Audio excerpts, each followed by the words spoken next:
Halo Mina, kembali lagi bersama Anime di TV. Semoga kalian selalu dalam keadaan sehat dan bahagia.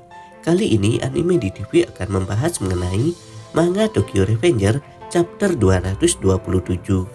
Pada chapter sebelumnya, kita diperlihatkan Maeki juga masih belum bergerak untuk terlibat dalam pertarungan tiga dewa ini. Selain itu, kisah masa lalu Wakasa dan Benkei juga diperlihatkan. Tetapi pada chapter 227 ini, akhirnya terkuak masa lalu Tyrannosaurus dan asal tempat tinggal dari Tyrannosaurus itu sendiri. Siapa sebenarnya Tyrannosaurus ini? Untuk pembahasan lebih lanjut, silahkan tonton video ini sampai habis. Sebelumnya Anime di TV ingatkan kembali bahwa ini adalah konten full spoiler. Pembahasan Anime di TV tentang seri Tokyo Revenger ini tidak sepenuhnya benar. Tetapi pembahasan dan teori Anime di TV tentang Tokyo Revenger ini berasal dari sumber yang sudah Anime di TV cantumkan pada deskripsi. Bagi kalian yang memiliki pendapat lain, silahkan isi pada kolom komentar. Kita akan berdiskusi sama-sama. Sebelum Anime di TV bahas lebih lanjut, alangkah baiknya kalian bantu Anime di TV dengan cara subscribe. Karena subscribe itu gratis. Dengan subscribe dan menekan tanda lonceng, kamu sudah menghargai dan membantu Anime di TV untuk terus berkarya. Ayo Mina, kita mulai pembahasannya. Akhirnya kita diperlihatkan mengenai siapa sebenarnya sosok dari Tyrannosaurus ini. Tyrannosaurus ini sebelumnya bernama Tyranno Minami. Tyranno Minami tumbuh di perkumpulan kota kumuh di Brasil. Dia tinggal bersama dengan ibunya yang terbaring di tempat tidur, dan satu-satunya sumber hiburannya adalah piano lama. Jadi di sini Tyranno diperlihatkan tidak mempunyai sosok seorang ayah.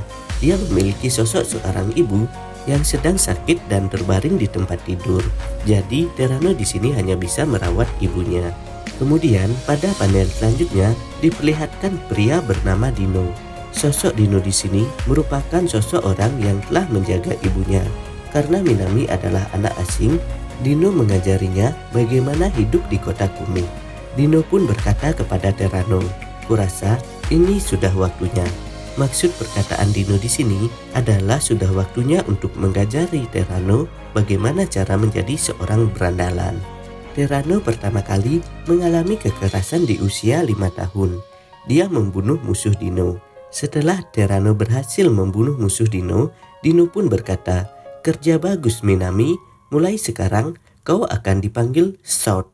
Dino merupakan raja kota, dan dia juga seorang gangster. Dengan uang yang dihasilkan pada hari itu, Tyrannosaurus membeli sepasang sepatu sendiri, dan karena itu Tyranno mulai belajar manfaat kekerasan. Ketika berumur 12 tahun, diperlihatkan ada seseorang yang berteriak, "Cukup Sword!" Ternyata dia adalah Dino.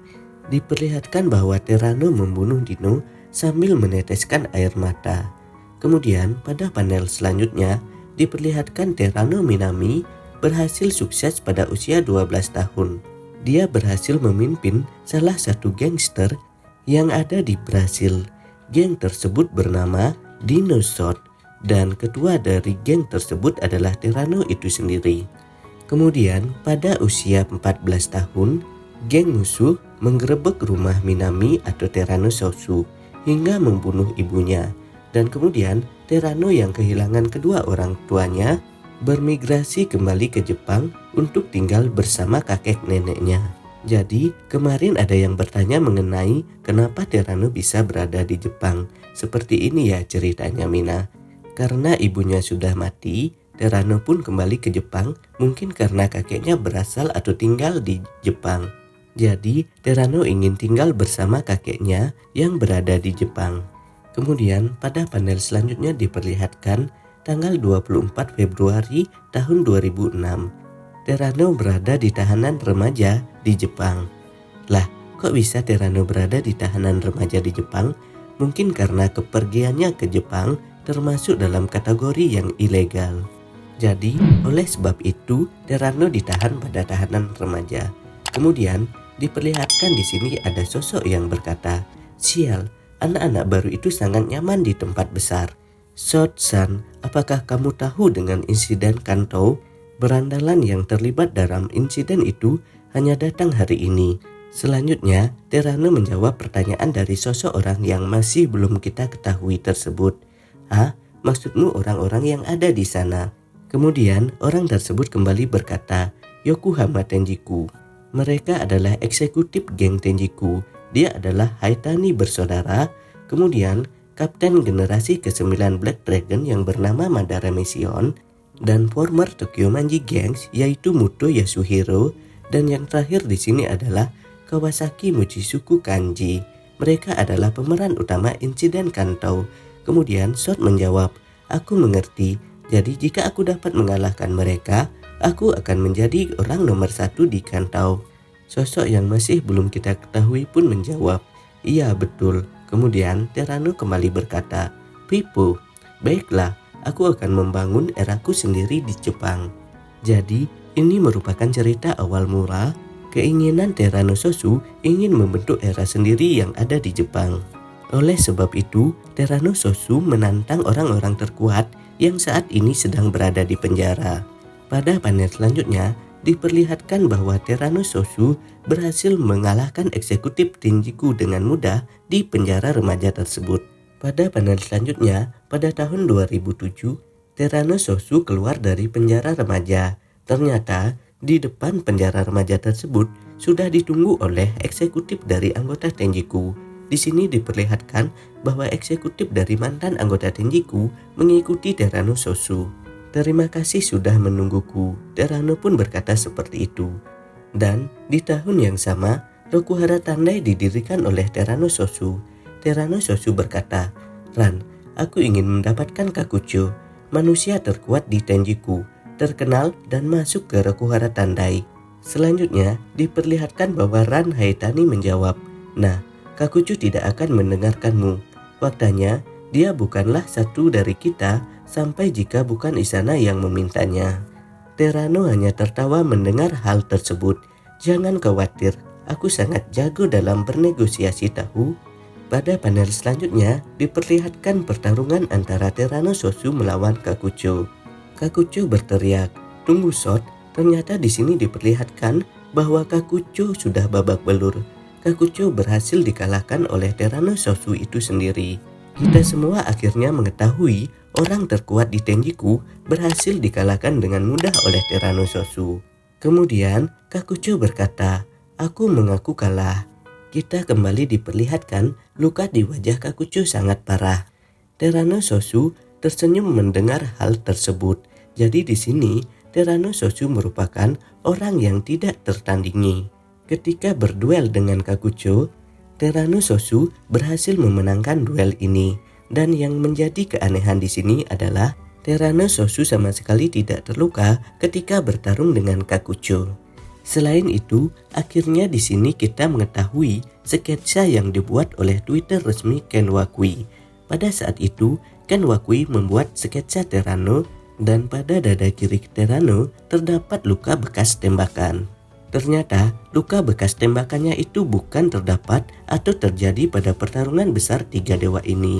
Tetapi, luka bekas tembakannya itu sudah terdapat pada dada kiri Terano sebelum dia berada di Jepang. Bisa disimpulkan di sini bahwa luka tembakan tersebut diperoleh oleh Terano mungkin pada saat dia menjadi pemimpin geng yang ada di Brasil. Kemudian, pada panel selanjutnya diperlihatkan bahwa Benkei dan Wakasa kesulitan untuk menghadapi Terano Sosu. Benkei dan Wakasa memiliki bekas luka pada wajah mereka masing-masing. Sedangkan di sini, sepertinya Terano Sosu sama sekali tidak terluka menghadapi mereka berdua. Kemudian, Terano Sosu berkata, "Apa yang salah, Brahman? Apakah kalian sudah lelah?" Benkei pun menjawab perkataan Terano tersebut sambil tersenyum. "Masih ada monster seperti Anda di dunia ini." Kakucho sendiri diperlihatkan melirik pertarungan mereka sambil dia menghajar anggota dari Kanto Manji Gang. Dua orang terkuat dari mantan petinggi Black Dragon generasi pertama. Seberapa kuat pun keduanya, mereka tidak akan pernah melawan Terano Sosu. Terano Sosu merupakan orang dengan kekerasan ekstrim sewaktu dia masih bocil. Itu merupakan panel akhir dari manga Tokyo Revenger chapter 227. Akhirnya di sini terungkap bahwa Benkei dan Wakasa mungkin tidak bisa mengalahkan Tyrannosaurus. Apakah ini akhir dari geng Brahman? Melihat anggota terkuat dari geng Brahman itu sendiri tidak bisa mengalahkan Tyrannosaurus. Jadi seperti itu ya Mina, pembahasan mengenai Tokyo Revenger chapter 227. Pembahasan anime di TV masih belum bisa dipastikan kebenarannya karena belum ada informasi resmi mengenai Tokyo Revenger chapter selanjutnya. Bagi kalian yang ingin menunggu rilisan dari Tokyo Revenger chapter selanjutnya, silahkan ditunggu ya informasi selanjutnya dari channel Anime di TV. Dan apabila kalian mempunyai pendapat dengan alasan yang lebih baik mengenai pembahasan ini, silahkan isi pada kolom komentar. Jadi kita akan berdiskusi sama-sama ya Mina. Jangan lupa like, subscribe, dan share video ini di media sosial kalian agar channel ini bisa terus berkarya mengenai seputaran anime terupdate lainnya. Akhir kata Anime di TV ucapkan terima kasih ya. Bye bye.